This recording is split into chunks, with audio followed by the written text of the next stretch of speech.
Hello everyone, আশা করি সবাই ভালো আছো। আজকে আমরা একটি গ্যাস সেন্সর সম্পর্কে জানব। তো আমার হাতে যেটি দেখতে পাচ্ছ, এটি এমকিউ সিরিজের একটি জনপ্রিয় সেন্সর, MQ2 সেন্সর। এই সেন্সরটি একই সাথে LPG, smoke, alcohol, propane, hydrogen, methane এবং কার্বন মনোক্সাইড গ্যাস ডিটেক্ট করতে পারে।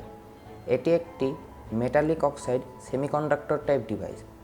আমরা এর ওয়ার্কিং প্রিন্সিপাল সম্পর্কে জানব। এর আরও একটি নাম আছে, যা হচ্ছে ক্যামি রেজিস্টর।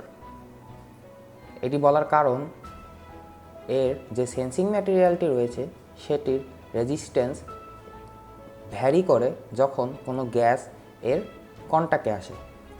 তো আমরা সেন্সরটি দেখব। সেন্সরে দেখা যাচ্ছে 6টি পিন রয়েছে। মাঝখানের দুটি পিনকে H দ্বারা ডিনোট করা হয়, যেটি একটি নিকেল ক্রোমিয়াম কয়েলের সাথে কানেক্টেড। ডান পাশের পিনগুলোকে B এবং বাম পাশের পিনগুলোকে A দ্বারা ডিনোট করা হয়, যা এই সেন্সরের ইনপুট পিন হিসেবে কাজ করে। তো এর যে সেন্সিং ম্যাটেরিয়ালটি রয়েছে সেটি অ্যালুমিনিয়াম অক্সাইডের উপর টিন ডাইঅক্সাইডের কোটিং করে তৈরি। তো যখনই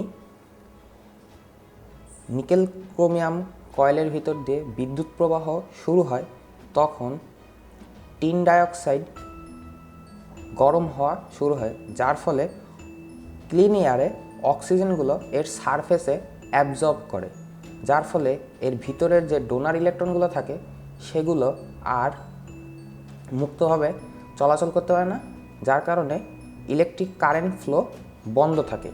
কিন্তু যখনই ক্রিটিক্যাল মোমেন্টে গ্যাস আসা শুরু করে, তখন অক্সিজেনগুলা রিপ্লেস হয়, যার ফলে এর মুক্ত ইলেকট্রনগুলা মুক্তভাবে চলাচল শুরু করতে পারে এবং এই সেন্সরের ভিতর দিয়ে কারেন্ট ফ্লো হওয়া শুরু হয়।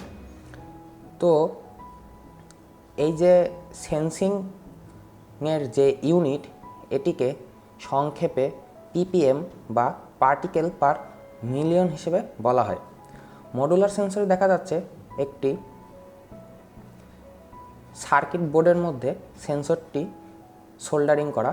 তো এই সার্কিট বোর্ডটা আসলে কাজ করে ভোল্টেজ ডিভাইডার নেটওয়ার্ক হিসেবে, যেটা সম্পর্কে আমরা পরবর্তী ভিডিওতে জানব। এর কিন্তু আরও কিছু অল্টারনেটিভ সেন্সর রয়েছে, যেগুলো হলো MQ6, M306A এবং SP-AQ3। তো আজকের মতো এই পর্যন্তই। সবাইকে ধন্যবাদ।